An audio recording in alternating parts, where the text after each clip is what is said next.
ஈன்றவன் வினை அவன் ஈன்றவனுக்கு வாழ்வாதாரமாகும். குரோதம், பழிவாங்கும் உணர்வு இவை விளையும் இன்னல்களுக்கு அஸ்திவாரமாகும்.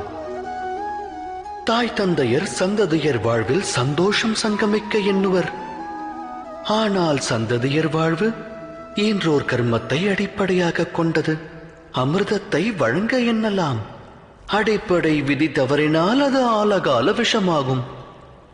தம் சந்ததியர் வாழ்வை தாம் எவ்வாறு உருவாக்கப் போகின்றீர்கள்? சந்ததியருக்கு ஆஸ்தியையும் அந்தஸ்தையும் ஞானத்தையும் வழங்கியிருப்பீர்கள். ஆனால் நல்லவை கெட்டவைகளை பகுத்தறியும் அறிவையும் புகட்டியுள்ளீர்களா? அவ்வறிவல்லவா சந்ததியின் கர்மத்திற்கு அடிப்படை.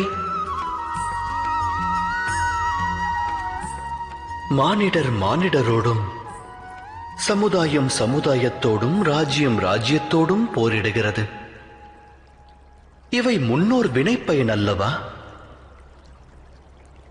குரோதம், மரணம், குருதிப்புணல் இவை அழிவை விதைக்கும் விதைகளாகும். அதை விதைத்தால் தாய் தந்தையர் சந்ததியருக்கு ஜனனத்தோடு மரணத்தையும் பரிசளிப்பதாகிவிடும்.